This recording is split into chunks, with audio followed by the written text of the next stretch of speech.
Sir, இப்ப CM பிரச்சாரம் பண்றாங்க. தொடர்ச்சியா என்ன சொல்லி பிரச்சாரம் பண்றாங்கன்னா, உங்க மேலெல்லாம், அதாவது கூட்டணி இருக்கிற தலைவர்கள் மேலெல்லாம் வழக்குகள் இருக்கு, அதன் மூலமா அவங்களுக்கு எந்த பாதிப்பும் ஏற்படக்கூடாதுக்காக இப்படி சேர்ந்திருக்கிறாங்க அப்படின்னு. இல்ல, இன்னொரு வார்த்தை, ஒரு முதலமைச்சர், நீண்ட நாள் அனுபவம் உள்ள ஒரு அரசியல் தலைவர், குற்றம் சாட்டப்பட்டவர்கள், அக்யூஸ்ட் என்பதற்கும் குற்றவாளி என்பதற்குமே,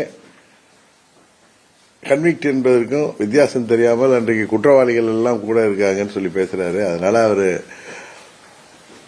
பயத்தின் உச்சத்தில் இருக்காங்க. ஏன்னா இந்த ஆண்டுகள்ல எல்லா துறைகளிலும் ஊழல் இல்லாத துறையே இல்லை என்கிற அளவுக்கு மக்கள் குமரி கொண்டிருக்கிறார்கள். 30% கமிஷன் பெற்றுக் கொண்டுதான் வேலைகள் நடைபெற்று வருவதாக பொதுமக்களே குறை சொல்லி வருகிறார்கள். அதுபோல விவசாயிகளாக இருக்கட்டும்,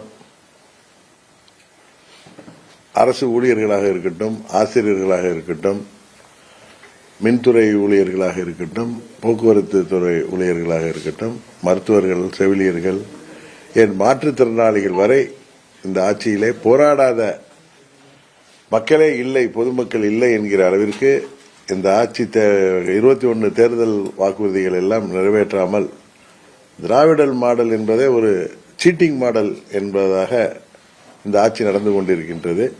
திராவிடர்களாகிய நமக்கெல்லாம் பெரும் இழுக்கை தேடி தருகின்ற விதமாக இந்த ஆட்சி இன்றைக்கு நடைபெற்றுக் கொண்டிருக்கிறது. உறுதியாக இந்த ஆட்சி இந்த முறை வீழ்த்தப்படும். அந்த பயத்தினால அவர் வழக்குகள் இல்லாத அரசியல்வாதிகளே இல்லை என்கிற அளவுக்கு தான் இன்றைக்கு இருக்கிறது.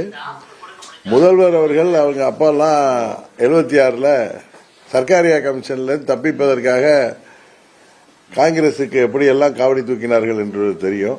அதனால முதல்வர் பேசுவதை நாம் பெரிதுபடுத்த வேண்டாம் என்றால் தோல்வி பயத்தில் முதல்வர் அவர்கள் பேசி வருகிறார்கள்.